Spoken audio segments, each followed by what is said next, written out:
Ustaz, bagaimana jika saat sahur masih haus atau belum minum terasa dahaga? Bolehkah minum tapi adzan mulai dikumandangkan? Ustaz, saya bertanya tentang perihal salat tarawih. Di dekat rumah ana ada mushola tapi salatnya cepat banget. Kayak matuk ayam terus. Udah gitu bacanya juga tidak tartil. Apakah ana harus salat dekat rumah atau nyari masjid yang lebih sesuai dengan sunnah? Ana mau bertanya, apakah ghibah termasuk membatalkan puasa? Insyaallah pada pertemuan kita kali ini kita akan membuka tanya jawab ya seputar hal-hal yang berkaitan dengan fikih Ramadan ya. Namun sebelum saya buka tanya jawab, saya akan menyampaikan beberapa pertanyaan yang sering ditanyakan oleh ikhwan-ikhwan dan para akhwat. Di antaranya pertanyaan pertama, apakah azan salat subuh yang berlaku di tanah air kita ini sudah tepat atau kecepatan? Tentunya kita terkadang ada yang mengatakan azan yang subuh yang kita dengar sekarang kecepatan 15 menit, ada yang mengatakan kecepatan 20 menit. Adapun waktu azan salat duhur, asar, maghrib dan isya tidak ada perselisihan. Setahu saya tidak diperebutkan di sini ya. Tetapi masalah azan salat subuh memang ada perselisihan. Dan ternyata perselisihan ini bukan cuma ada di tanah air. Bahkan perselisihan ini ada juga di Arab Saudi. Sejak saya kuliah dahulu saya sering dengar perselisihan ini.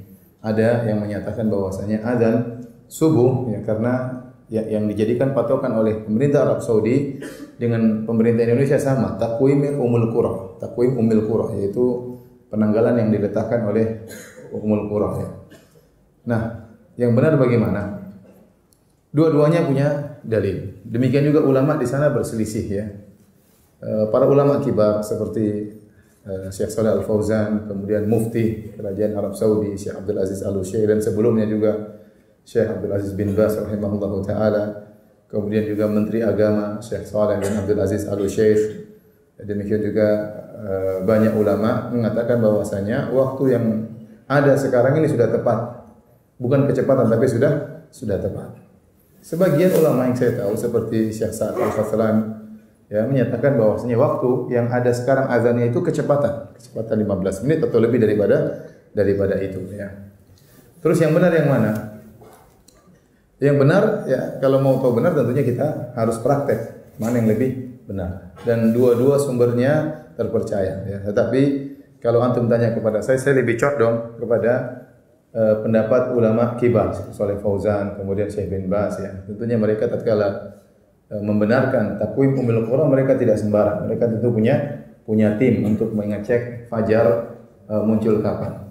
Takwim Ummul Qura yang sekarang dipakai di tanah air dan juga di Arab Saudi menyatakan bahwasanya jika matahari letaknya minus 20 derajat sebelum terbit ya maka sudah nampak fajar shadiq ya. Dan ini yang diperdebatkan oleh sebagian orang, sebagian astronom kata mereka minus 20 belum kelihatan fajar shadiq ya. Harus ditambah lagi entah minus 17 ya, semakin mendekat ke arah cakrawala minus 20, minus 19, minus 18 semakin dekat cakrawala matahari semakin apa? Cahaya semakin kelihatan. Paham? Nah, apakah minus 20 derajat di bawah cakrawala sudah kelihatan fajar? Ini diperselisihkan.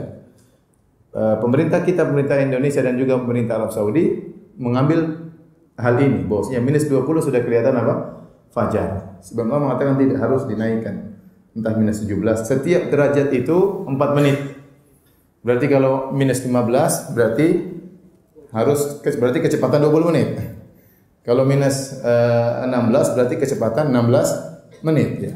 Mereka yang mengatakan sekarang pun kecepatan, mereka pun berselisih. Kecepatan berapa menit ya. Hadirin hadirat yang dirahmati Allah Subhanahu wa taala. Saya lebih condong kepada bahwasanya azan yang dikumandangkan sekarang sudah tepat. Kenapa? Pertama dari sisi itu pilihan para ulama kibar ya.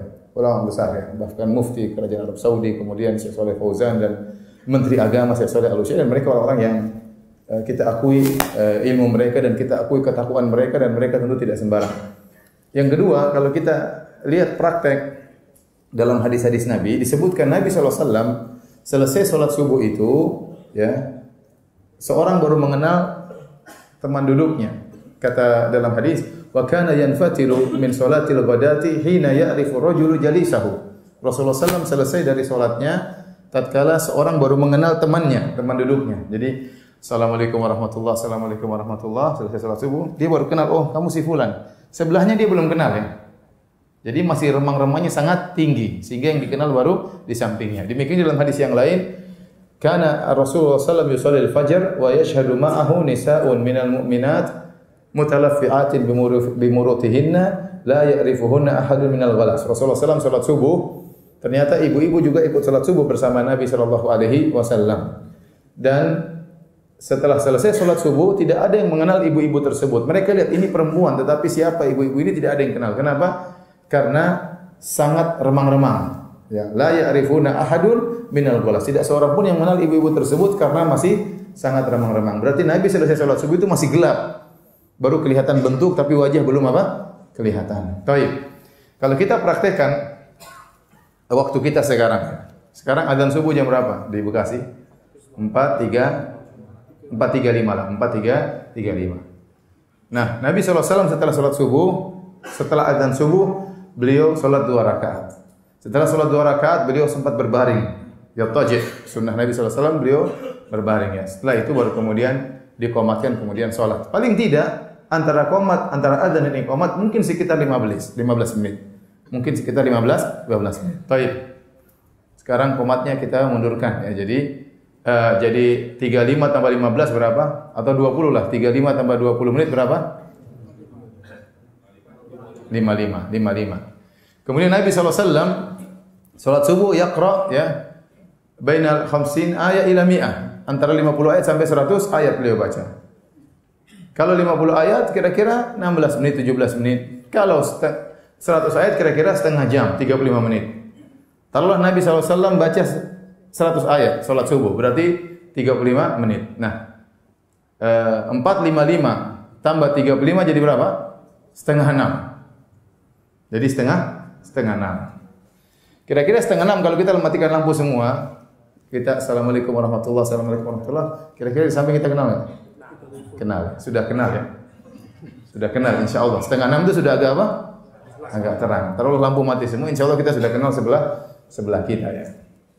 Ini versi azan yang berlaku sekarang. Sekarang kalau kita coba kita pakai versi azan yang katanya kecepatan. Berarti azannya kita tunda 20 menit. Kata mereka sampai 20 menit ya. Baik, harusnya azan 4.35 jadi 4 berapa? 4.55. Baik, azan. Setelah itu tunggu qomat 15 menit. 45 tambah 15 berapa? 5 lewat 10 atau 5 lewat 15 menit. Kemudian salat setengah jam jadi berapa? 6 kurang seperempat. 6 seperempat kira-kira yang dikenal di samping apa seluruh masjid dikenal? Seluruh masjid mungkin dikenal ya. Jadi maka kita mengambil jalan tengah, ini disampaikan di sebagian ulama. Karena kita sendiri tidak pernah praktek melihat fajar, ya, maka untuk masalah bersahur kita ihtiyat, kita berhati-hati. Begitu azan dikumandangkan kita berhenti. Kita berhenti. Jangan kita nekat untuk makan dan minum lagi, karena bisa jadi ya memang azan yang sekarang sudah tepat, dan kalau kita sudah tahu sudah azan kita nekat makan dan minum berarti puasa kita batal. Tetapi untuk sholat maka kita tunda qomatnya 15 menit untuk hati-hati ya, sehingga tatkala kita qomatnya ditunda 15 menit atau 20 menit maka dua pendapat sudah menyatakan sholat subuhnya sah. Tetapi kalau qomatnya baru 5 menit, pendapat kedua mengatakan sholat subuh enggak sah. Paham? Karena kata mereka salat subuhnya, azan subuhnya kecepatan 15 atau 20 menit. Maka untuk hati-hati kita qomatnya kita tunda berapa menit? 15 sampai 20 menit ya. Ini sempat terjadi heboh di Arab Saudi tentang khilaf ini, tetapi karena dari Kementerian Agama menyuruh untuk qomat 20 menit atau 25 menit, maka tidak ada khilaf lagi di antara mereka karena qomatnya ditunda 25 menit ya. Baik. Paham sampai di sini? Pertanyaan kedua yang sering juga ditanyakan, ya, Ustadz, orang tua saya meninggal dunia, ya, kemarin sakit, kemudian meninggal dunia, tidak sempat puasa sebulan, apakah saya harus mengqadha untuk orang tua saya? Ini sering ditanyakan. Ada hadis Nabi SAW bersabda, Man mata wa alaihi siyam, soma anhu waliyuhu. Barang siapa yang meninggal dunia, dan ternyata dia punya kewajiban berpuasa, maka wali-walinya boleh membayar hutangnya, wali-walinya yang mempuasakannya, anaknya kayak atau kerabatnya kayak ya, atau saudaranya, enggak ada masalah ya. Para ulama menjelaskan tentang hadis ini ya. Hadis ini yang lebih benar adalah mencakup seluruh hutang puasa ya, baik puasa Ramadan maupun puasa nazar atau puasa kafarah. Kalau seorang meninggal dunia ternyata dia punya hutang puasa, maka boleh anaknya, boleh kerabatnya untuk mempuasakan dia, membayar hutangnya. Tetapi orang yang punya penyakit sehingga tidak bisa berpuasa ada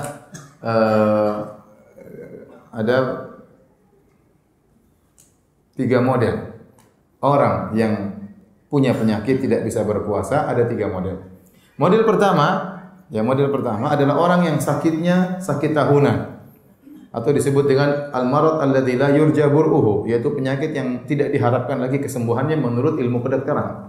Setahun, 2 tahun, 3 tahun, 4 tahun dia harus makan obat terus sehingga dia tidak mungkin berpuasa ya. Dia tidak mungkin berpuasa, dokter melarang dia berpuasa. Maka kalau penyakitnya seperti ini tahunan ya, menurut dokter tidak bisa sembuh, maka orang seperti ini bayar fidyah. Orang seperti ini bayar fidyah karena uzurnya tidak hilang ya. Taruhlah ternyata setelah 5 tahun dia sembuh, apakah dia harus mengqadha? Tidak harus.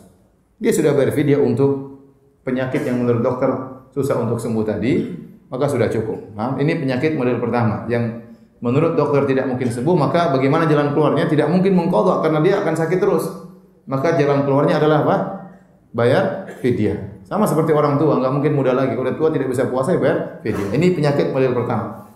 Yang kedua, penyakit model kedua yaitu orang sakit, ya, orang sakit ya. Kemudian dia tiba-tiba sakit ya, mungkin kecelakaan, mungkin tiba-tiba terkena penyakit tertentu ya. Kemudian dia tidak bisa puasa, kemudian dia meninggal dunia. Kemudian dia tidak puasa, kemudian dia meninggal dunia. Padahal dia sakit di bulan Ramadan. Nah, kata para ulama, orang ini pada hakikatnya tidak punya utang. Orang ini pada hakikatnya tidak punya utang. Kenapa? Karena orang yang sakit model seperti ini, itu yang disebutkan oleh Allah dalam Al-Quran.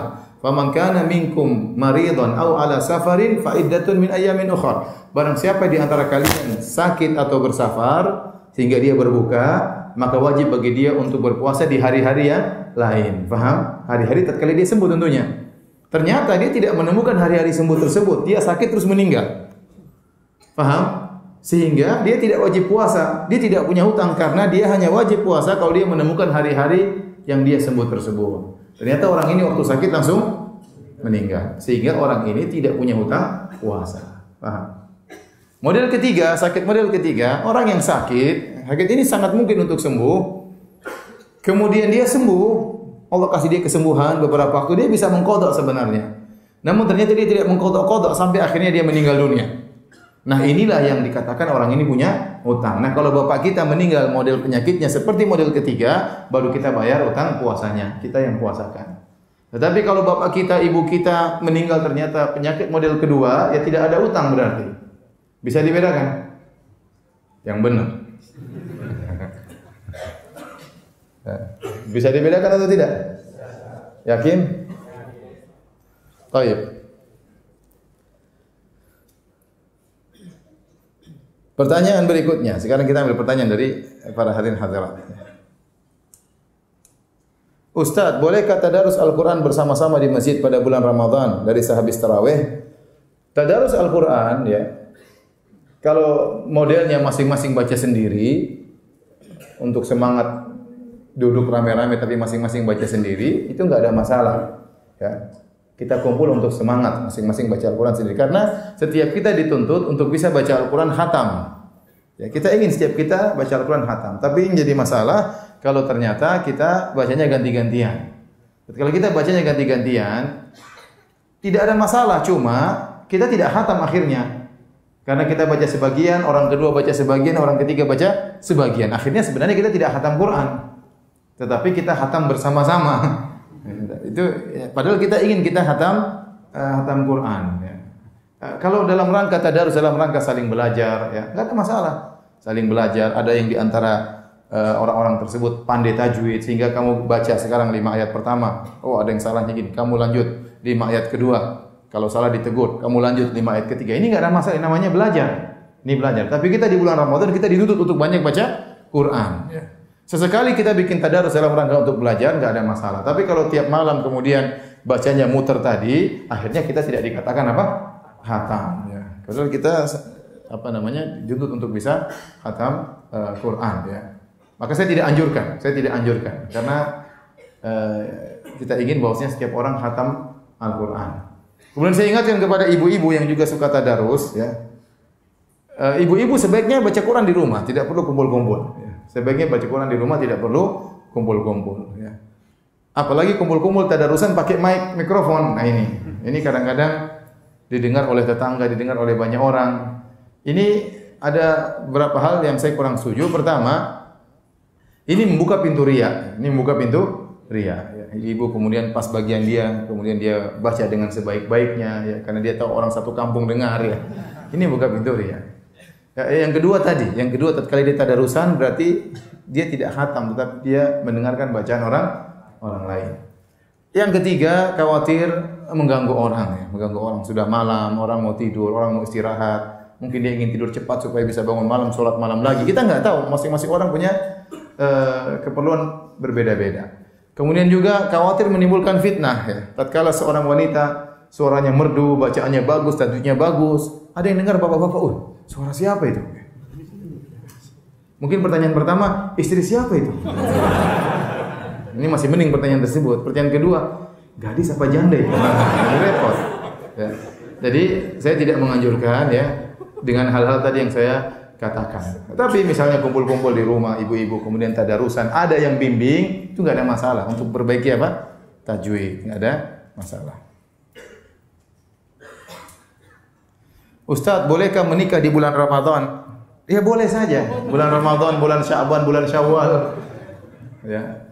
10 hari terakhir juga boleh nikah. Apakah ada dalil yang menyarankan untuk menikah di bulan tertentu? Rasulullah SAW ya menikah di bulan Syawal. Saya tidak tahu ada dalil tentang menikah di bulan tertentu. Asalnya secara zatnya nikah itu adalah perkara duniawi, Tapi kalau dalil saya belum tahu dalil tersebut, ya. Dan kalau menikah di bulan Ramadan, godaan semakin berat, ya. Menikah kemudian di siang hari kangen rindu, ya. Gelisah, ya. Apalagi masih muda, ya. Ya kemudian akhirnya dia berat siang hari. Hari terasa panjang sekali. Lama karena dia memang baru nikah, ya. Nah, orang baru nikah wajar lah. Ingin selalu bergaul, berhubungan dengan istrinya wajar, ya. Dia baru masuk dunia baru, ya.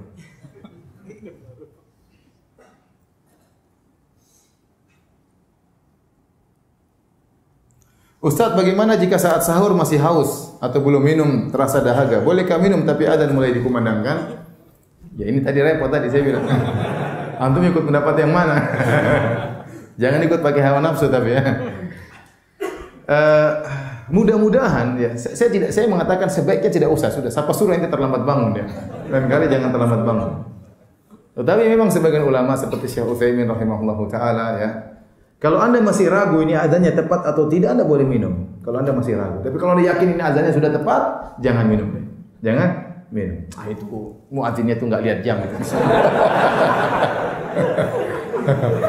Kalau Anda masih ragu silakan, tapi kalau Anda sudah yakin benar, maka tidak boleh. Karena Allah sudah kasih batasan, wa kulu washrabu hatta, makan dan minumlah kalian sampai terbit fajar. Terbit fajar. Ya. Syekh Utsaimin saya pernah dengar di muridnya langsung, dia berkata bahwasanya azan sekarang ini kecepatan beberapa menit. Kecepatan karena mereka menggunakan perhitungan yang sangat detail dengan alat. Adapun pakai pandangan mata, fajar belum begitu kelihatan. Baru beberapa menit setelah itu baru kelihatan. Yang jadi patokan adalah pandangan mata. Demikian juga Syekh Muhammad Mukhtar Syekh rahimahullah dalam sebagian ceramahnya dia mengatakan, saya pernah keluar jauh dari kota Madinah. Kemudian saya menunggu fajar terbit. Ya, ternyata jarak antara adzan di Masjid Nabawi dengan yang saya lihat fajar memang ada beda sedikit, ya. Adzan Masjid Nabawi lebih cepat, tapi hanya sekedar orang meneguk segelas air. Jadi cuma beberapa 1 menit mungkin tidak sampai lama bedanya, ya. Jadi lebih hati-hati diperlukan, diperlukan. Ya. Tapi kaedahnya kalau Anda masih ragu, Anda boleh apa? Minum. Tapi kalau sudah yakin tidak boleh. Ya. Jangan pas Anda haus, oh saya ragu. Pas tidak haus, oh saya yakin. Sudah benar itu azannya. Karena hawa nafsu itu ikut merojihkan pendapat, benar. Ya, orang kadang yang dia condong kepada sini, dia rojikan yang itu. Kenapa? Ada hawa nafsu bermain.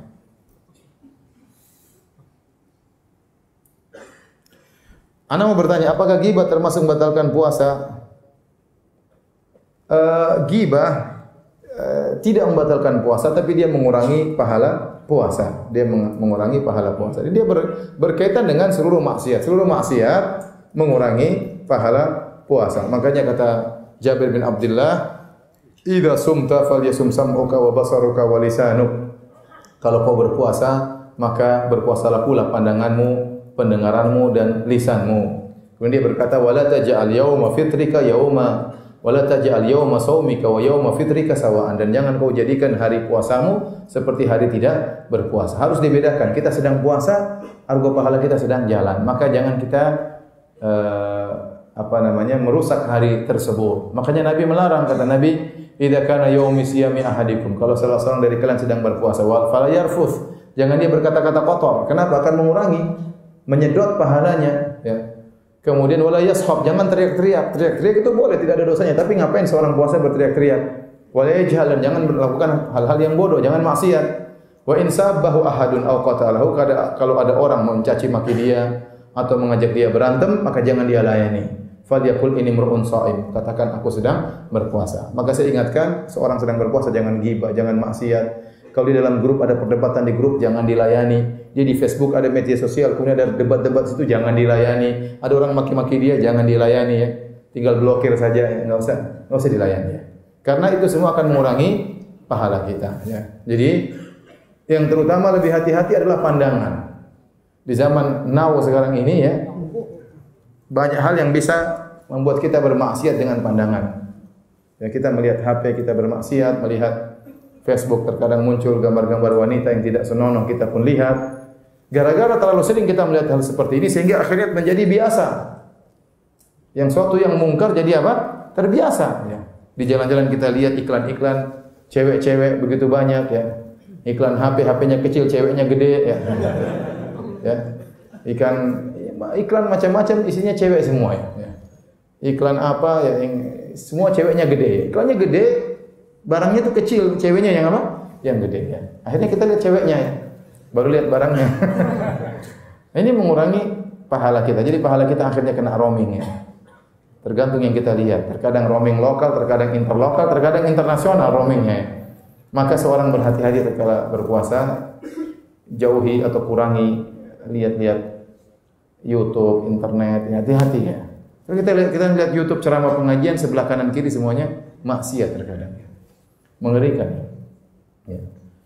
Kita belum tentu bisa berpuasa lagi tahun depan. Ya. Tahun ini kita berpuasa dengan sebaik-baiknya agar kita diampuni oleh Allah Subhanahu wa taala. Jadi yang benar, ghibah itu tidak membatalkan puasa tapi mengurangi pahala puasa. Semakin banyak dia ghibah, semakin banyak pahalanya kena roaming. Dan bisa jadi seorang akhirnya puasanya tidak meraih pahala sama sekali. Seperti sabda Nabi sallallahu alaihi wasallam, ya rubba shaimin laisa lahu min siyamihi ilal ju' wal atas. Betapa banyak orang berpuasa namun dia tidak meraih dari puasanya kecuali hanya lapar dan dahaga. Ustaz, di tempat ana bekerja ada acara maaf-maafan sebelum Ramadan. Bagaimana sikap ana? Ya. Apakah ana ikut? Apakah ana menghindar? Lalu kalau bikin acara khusus maaf-maafan ini enggak benar ya. Enggak ada acara khusus maaf-maafan sebelum apa? Ramadan. Seorang tatkala melakukan kesalahan, dia minta maaf tatkala dia melakukan kesalahan. Jangan dia tunda pas Ramadan baru minta maaf ya. Ya, sebagian orang memaafkan nanti aja lah pas hari raya baru saya minta maaf. Jangan. Khawatirnya dia meninggal terlebih dahulu tidak sempat minta maaf, jadi repot di akhirat kelak. Kapan seorang punya salah segera minta maaf. Tidak usah menunggu momen Ramadan, tidak usah menunggu momen apa? Idul Fitri ya. Kapan seorang punya salah segera minta maaf, apalagi kesalahan tersebut berkaitan dengan hak orang lain. Karena ini jadi masalah besar pada hari kiamat kelak. Kita punya salah sama orang, kita mendolimi orang lain, nanti pada hari kiamat dia akan mengambil pahala kita ya. Jadi tidak ada ritual khusus maaf-maafan sebelum Ramadan.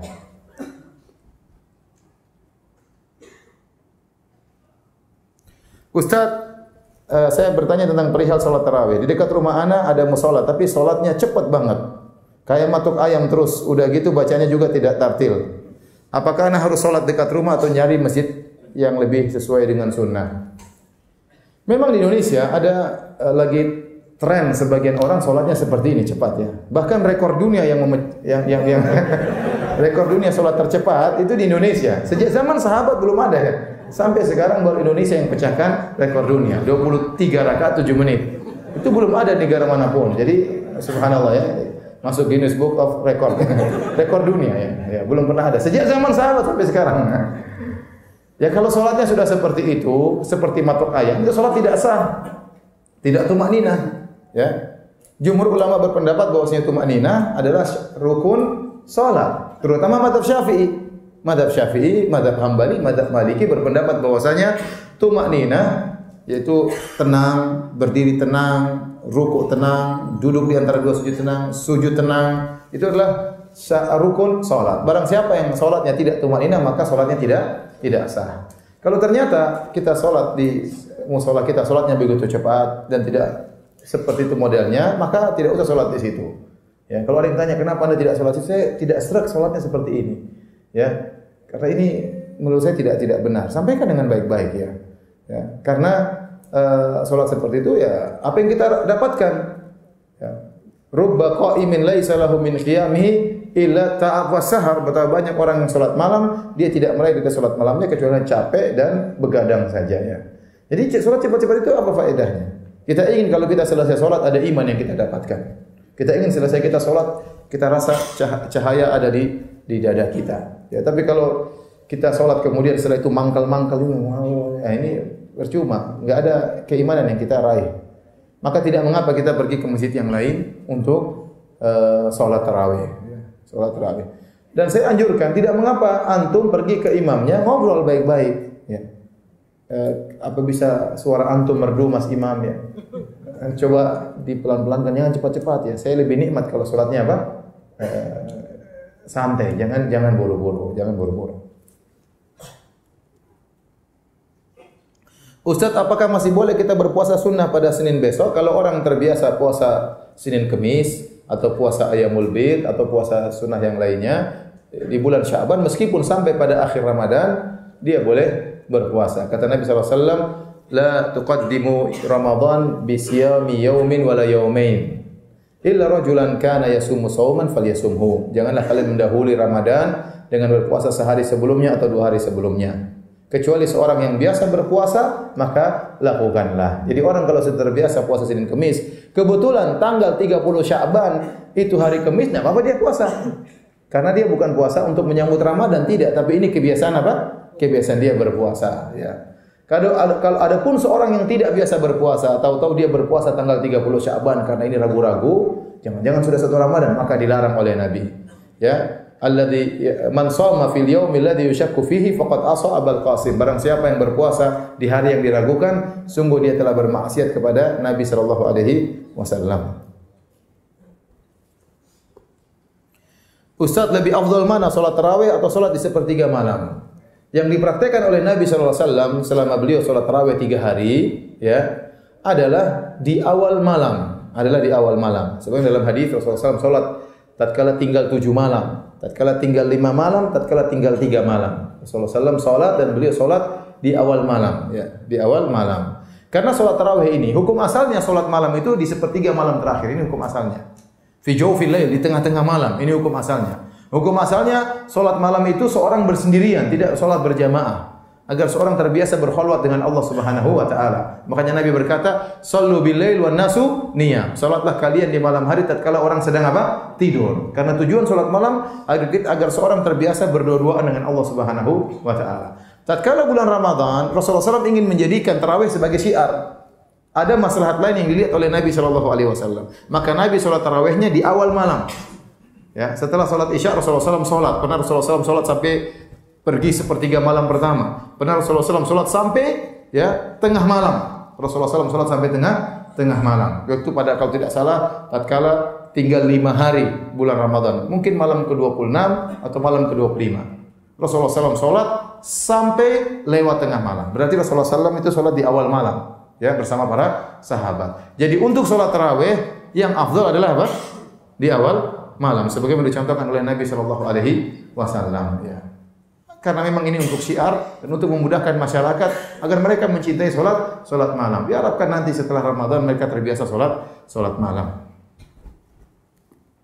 Tapi kalau antum salat sendiri, misalnya antum bekerja ternyata tidak mungkin salat malam, salat tarawih bersama jamaah, ya salat akhir malam lebih baik. Kalau antum ternyata tidak bisa apa? Tidak bisa salat tarawih berjamaah. Ya, tapi kalau mampu salat tarawih berjamaah tentunya yang terbaik. Karena Rasulullah SAW bersabda, "Man shalla ma'al imami hatta yansharif, kutiba lahu qiyamul lail." Barang siapa yang salat bersama imam sampai selesai, dicatat baginya salat semalam suntuk. Ustaz, bagaimana hukumnya ketika kita berpuasa lalu di siang hari kita bermimpi basah? Kita junub, apakah puasanya batal atau gimana Ustaz? Tidak batal. Batal itu kalau mengeluarkan dengan sengaja, dengan onani ya, dengan masturbasi ya. Ini dengan melakukan hal yang membuat orang ejakulasi keluar bayi dengan sengaja, maka itu membatalkan puasa. Tetapi kalau dia tidak sengaja, dia tidur atau mimpi indah terus keluar air mani, maka tidak batal puasanya.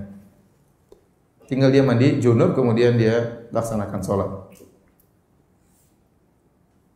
Ini pertanyaannya lagi, Ustaz, di bulan Ramadan ini kan banyak ibadah. Apa melamar di bulan Ramadan diperbolehkan atau dianjurkan bagi yang lajang? Nanti punya duit ngelamar aja, jangan tunda-tunda. Ramadan ngelamar aja. Nanti khawatir tunda-tunda kemudian apa? Tidak jadi lagi ya. Ya tapi kalau konsekuensinya, resikonya kalau ente menikah di bulan Ramadan berat ya. Tadi nanti siang terasa lama ya. Ya tidak apa-apa, Anda boleh melamar, nanti menikahnya bulan Syawal kan bisa. Yang penting sudah booking. Sudah booking. Ya, tapi kalau ragu-ragu, Ustaz nanti dia diambil orang, nanti orang tuanya berubah pikiran, akhwatnya berubah pikiran, ketemu cowok lebih ganteng, ya udah ente sekarang aja embat, jangan tunggu-tunggu, jangan tunda-tunda. Sekarang aja bismillah, ya. Tinggal bertakwa kepada Allah siang hari, jangan macam-macam ya.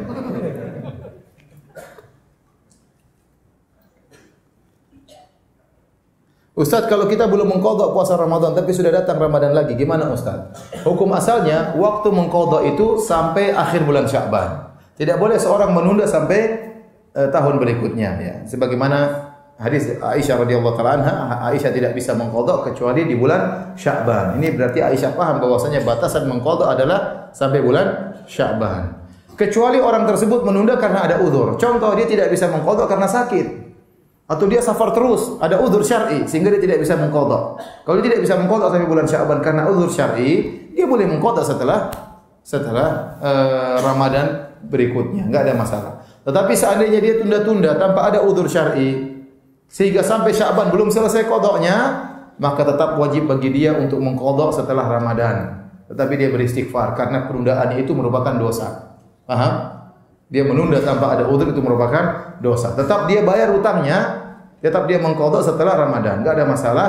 Dia bertobat kepada Allah Subhanahu wa taala. Sebagian sahabat berfatwa, kalau ada orang tidak membayar qadhanya sampai Ramadan berikutnya, maka dia membayar qadha sekaligus fidyah. Ini pendapat sebagian sahabat ya. Silakan dilaksanakan, enggak juga enggak apa-apa karena itu bukan hadis Nabi sallallahu alaihi wasallam. Yang penting kalaupun sudah lewat tetap hutang tercatat harus dibayar.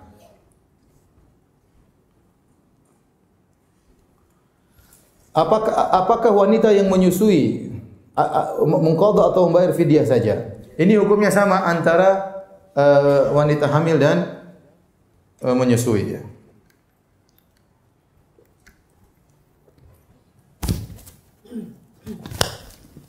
Tes. Baik, hadirin dan hadirat yang dirahmati oleh Allah Subhanahu wa taala. Jadi, uzur ya. Uzur ada dua model ya. Uzur yang mungkin hilang. Yang kedua, uzur yang tidak mungkin hilang.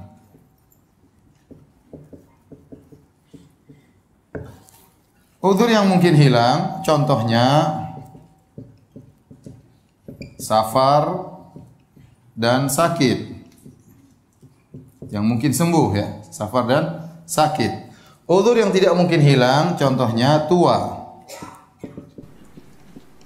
Kalau orang sudah tua, tidak mungkin muda lagi ya, tidak mungkin muda lagi. Nah, untuk udzur yang mungkin hilang, maka dengan qadha, bayar utang puasa. Adapun udzur yang tidak mungkin hilang, maka dengan apa? Fidyah. Ya.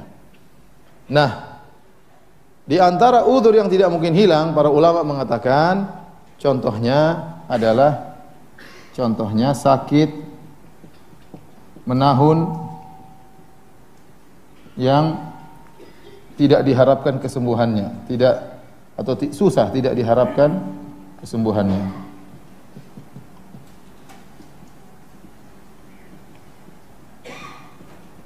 Contoh, seorang dia masih muda, umur 50 masih muda, tapi dia ternyata kena penyakit gula, harus suntik insulin terus.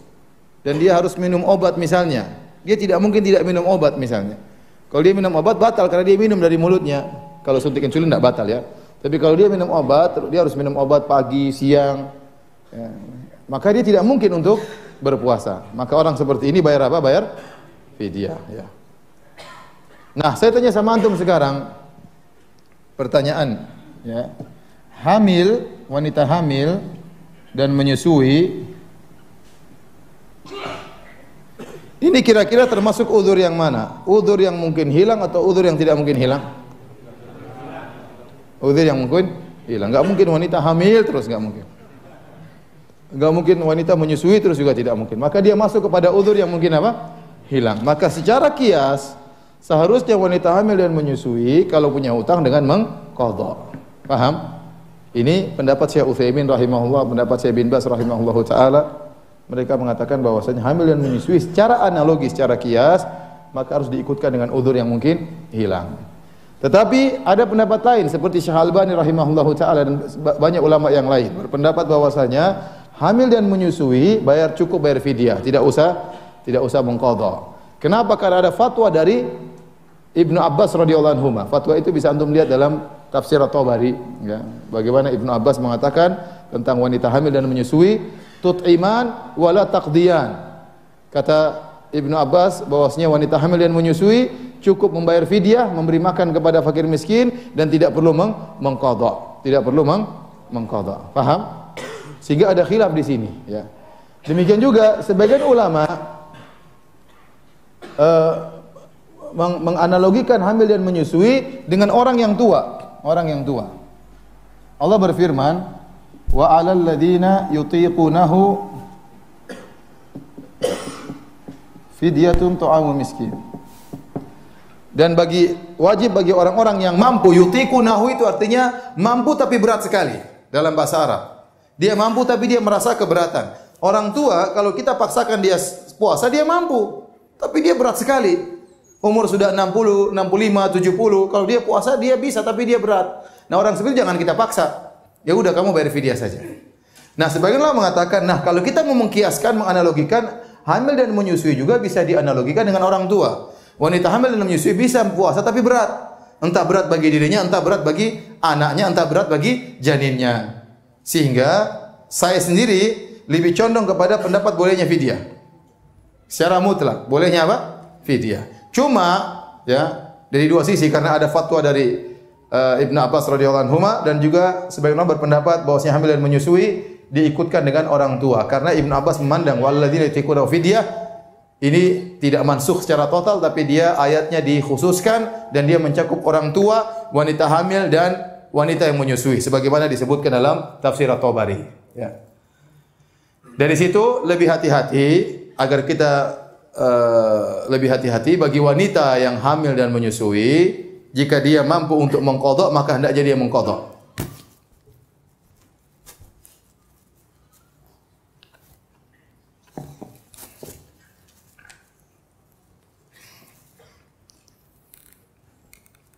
Jadi saya katakan wanita yang hamil dan menyusui kalau ternyata dia di kemudian hari mampu untuk mengqadha, maka hendaknya dia mengqadha supaya keluar daripada khilaf. Karena kalau dia mengqadha semua orang tidak ada yang mengatakan tidak sah.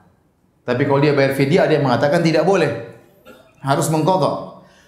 Jadi hukum asal wanita hamil dan menyusui berusaha untuk mengqadha. Kalau dia tidak mampu karena terlalu banyak utangnya, terlalu berat, maka silakan dia bayar fidyah. Contoh sederhana, seorang wanita tahun ini dia hamil.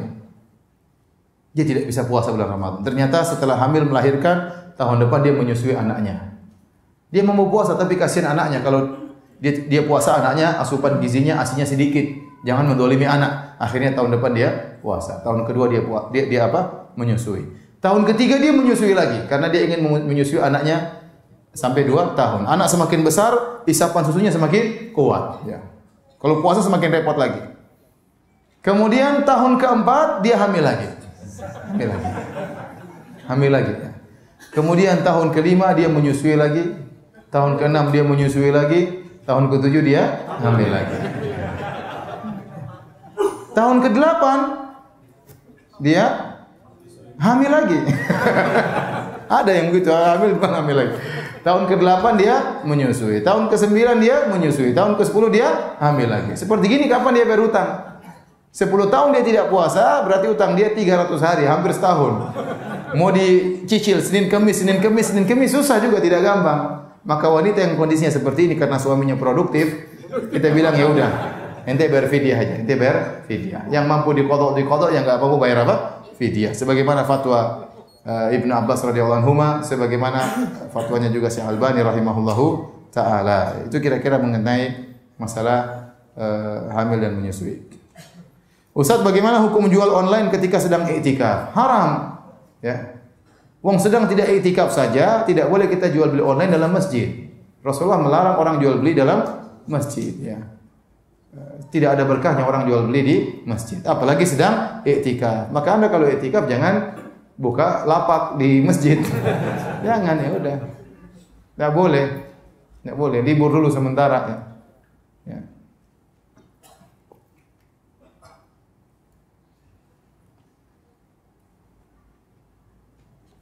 Istri saya sedang hamil yang usia kandungannya masih muda. Bagaimana saat Ramadan ini Ustaz? Apakah diperbolehkan untuk menjalankan ibadah puasa?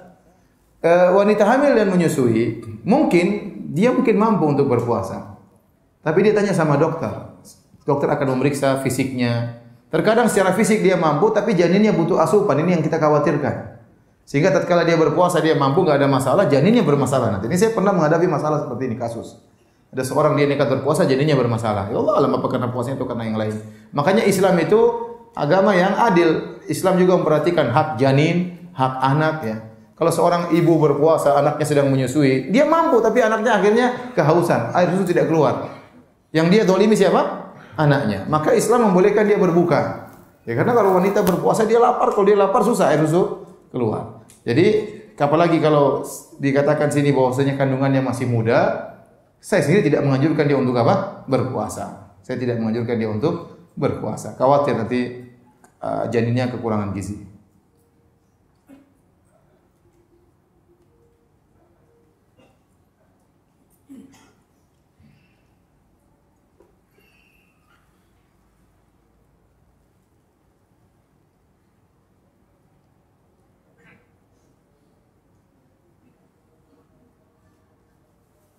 Ustaz, kalau doa setiap malam Ramadannya berbeda-beda dan diyakini akan mendapatkan sesuatu. Misalnya malam pertama doanya ini diyakini akan mendapatkan sesuatu, malam kedua sesuatu yang lain, malam ketiga sesuatu yang lain. Apakah dalilnya? Enggak ada dalilnya. Enggak ada dalilnya. Jadi ada doa khusus setiap malam Ramadan, ya.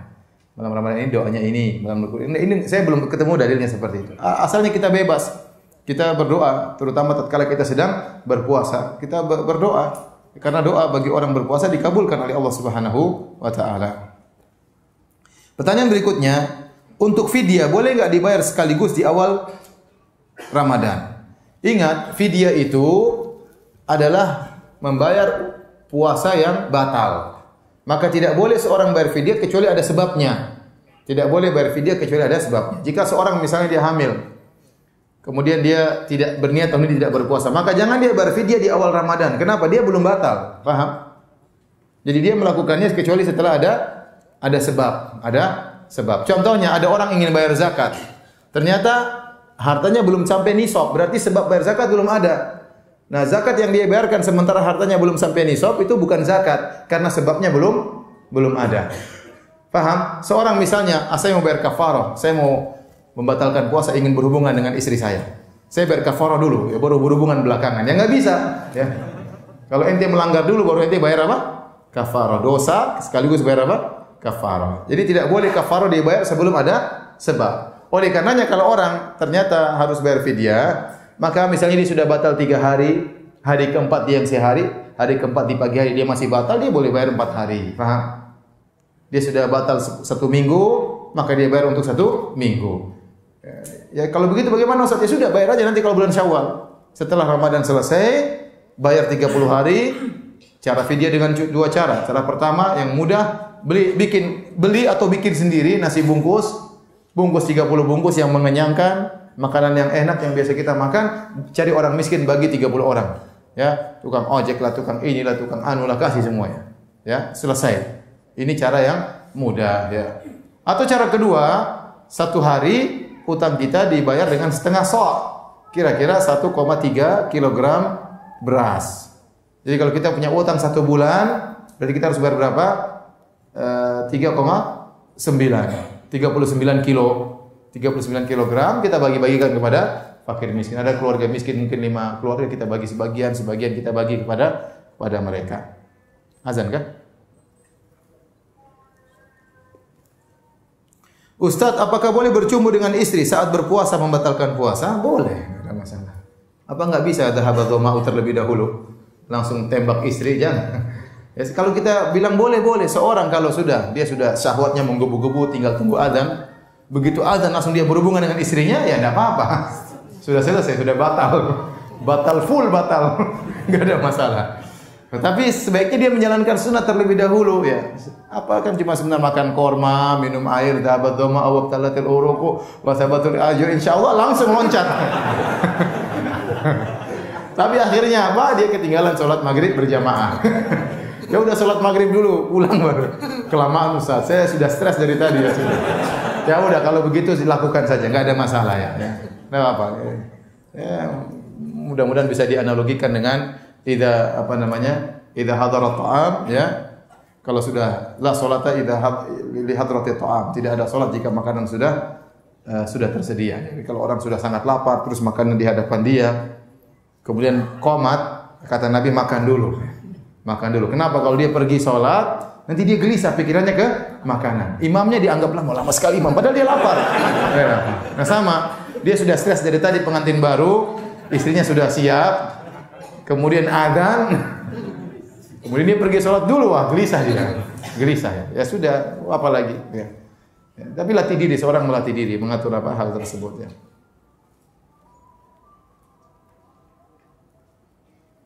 Sudah azan kan? Taib, sampai di sini saja kajian kita ya. Atau azan dulu, azan kita lanjutkan sebentar. Azan dulu, nanti baru kita sholat. Silakan azan.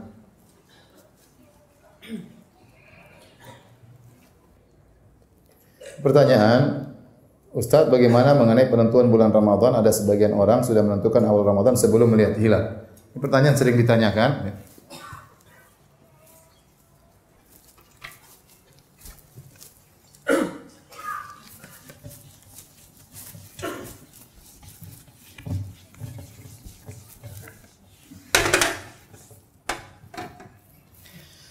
Jadi penentuan awal bulan ya secara umum dilakukan oleh orang-orang ada 2 metode. Pertama, metode ru'yatul hilal. Melihat hilal. Ini namanya metode. Yang kedua, metode wujudul hilal. Kurang adanya hilal. Yang dalil-dalil menunjukkan bahwasanya metode yang benar adalah metode ini. Bahkan ini ijma ulama. Ini metode muncul belakangan. Adanya hilal. Adapun para sahabat, para tabi'in ya, mereka menggunakan metode ru'yatul hilal karena Rasulullah SAW mengatakan sumu li ru'yatihi wa aftiru li ru'yatihi. Fa in gumma alaikum fa akmilu fa in gumma alaikum fa akmilu iddata Sya'ban 30. Kata Nabi SAW, berpuasalah karena melihat hilal, berpuasalah karena melihat hilal, dan berbukalah, lebaranlah karena melihat hilal. Kalau hilalnya terhalangi, ada awan, maka sempurnakanlah bulan Sya'ban 30 hari. Jadi dalil menunjukkan masalah menentukan bulan awal bulan adalah terlihatnya hilal, bukan adanya hilal. Karena bisa jadi hilal itu ada namun tidak terlihat. Contohnya ini kata Nabi, fa in gumma alaikum, kalau ternyata hilalnya tertutup, ada tapi enggak kelihatan, maka sempurnakan bulan Sya'ban 30 hari. Dalam riwayat yang lain, wa in hala bainahu wa bainakumus sahab.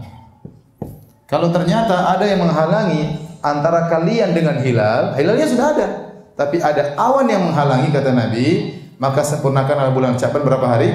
30 hari. Berarti yang jadi patokan bukan adanya hilal atau tidak, tapi terlihatnya hilal.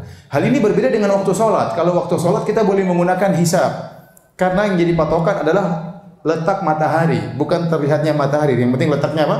Matahari. Makanya Allah mengatakan, aqimis sholata liduluki syamsi. Dirikanlah sholat dengan bergelincirnya matahari. Nah, bergelincirnya matahari ini bisa kita ketahui dengan apa? Hisab. Bisa diketahui dengan hisab. Tetapi terlihatnya hilal atau tidak bisa dengan hisab, harus dilihat langsung. Paham? Sama seperti gerhana matahari. Gerhana matahari mungkin saja terjadi, tapi kita nggak lihat. Maka tidak disunahkan kita sholat gerhana. Contoh, mungkin ada gerhana tapi nggak lihat, kenapa tertutup dengan awan? Atau gerhananya ternyata tertutup dengan gunung yang tinggi. Gerhananya ada, tapi tutup dengan gunung yang tinggi. Nggak ada gerhana berarti kita tidak lihat, maka tidak perlu sholat gerhana. Paham? Ini berkaitan dengan apa yang kita lihat. Nah, para hadirin hadirat yang dirahmati oleh Allah Subhanahu wa taala, jadi yang benar bahwasanya metode yang benar adalah metode terlihatnya hilal, ya. Hisab ada fungsinya enggak Ustaz? Ada fungsinya. Hisab itu membantu untuk mengetahui hilal mungkin dilihat atau tidak. Ya, sekedar membantu, dan metode hisab juga macam-macam. Sebagai contoh, ya, saya katakan bagaimana cara melihat hilal? Jadi seorang tatkala ingin melihat hilal, dia pergi ke pantai di Cakrawala, dia tunggu matahari tenggelam. Karena hilal dilihat tatkala matahari sudah tenggelam. Begitu matahari mulai turun, mulai tenggelam, maka semua lihat hilal di sini. Kalau hilalnya dekat matahari ini ada aturannya, macam harus jarak dari matahari sekian dan macam-macam. Saya juga kurang pakar dalam masalah ini, tapi ada aturannya. Ya. Intinya kalau hilal itu baru jaraknya, hilal misalnya sangat tipis, ya. Bulan sabit sangat tipis, jaraknya baru 1 derajat,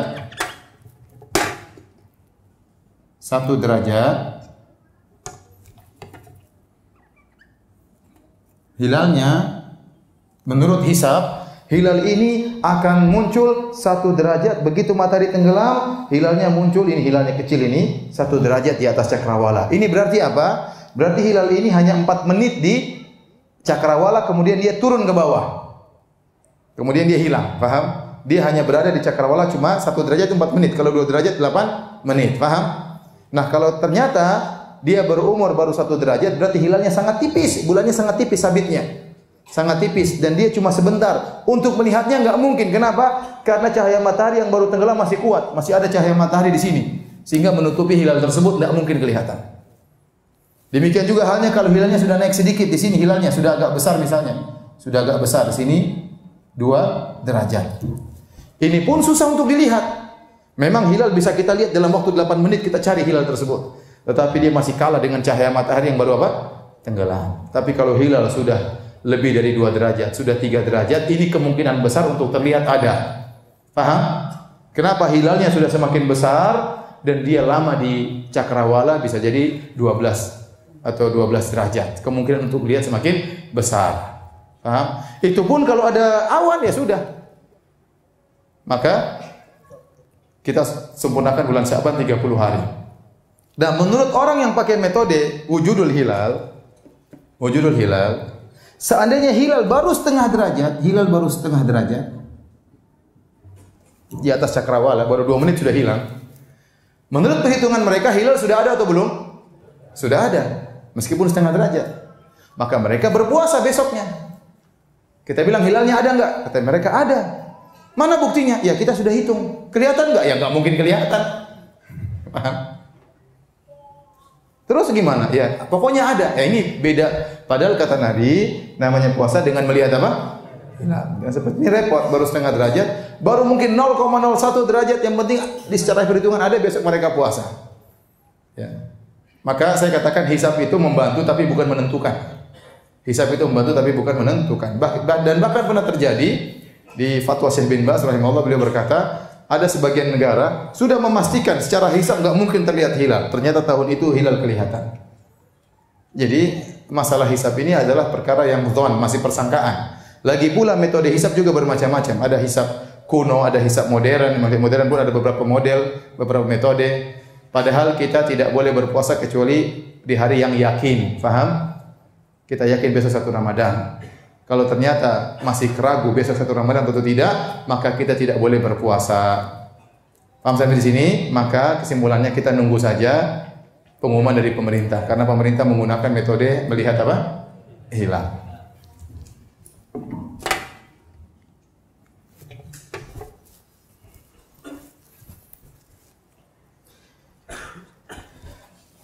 Taib, kita pertanyaan-pertanyaan yang lain.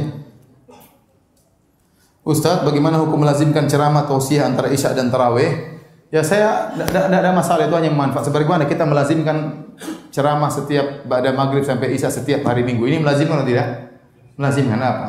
Sebagian orang mereka mumpung orang lagi tarawih maka dia manfaatkan untuk apa? Ceramah. Selama tidak diyakini itu lebih afdal, maka ini bukan bid'ah, hanya sekedar apa? Sarana. Cuma saya anjurkan ceramah itu sebaiknya setelah witir, setelah sholat selesai semua baru bikin ceramah. Karena kalau menunggu setelah sholat kemudian dipotong untuk ceramah baru witir, ini terkadang orang gelisah ya. Apalagi yang ceramah mulai lama, banyak orang yang gitu, ya, makanya ya udah selesai sholat sampai selesai, habis tarawih mau ceramah silakan. Dan itu dilakukan juga di Arab Saudi ya. Sebagian ulama setelah subuh mereka ceramah, sebagian ulama setelah sholat tarawih mereka ceramah. Jadi sholat jangan dipotong, itu lebih afdal ya. Enggak usah panjang-panjang. Ustaz, bagaimana hukum sholat tahajud membaca Al-Quran dengan mushaf? Tidak mengapa.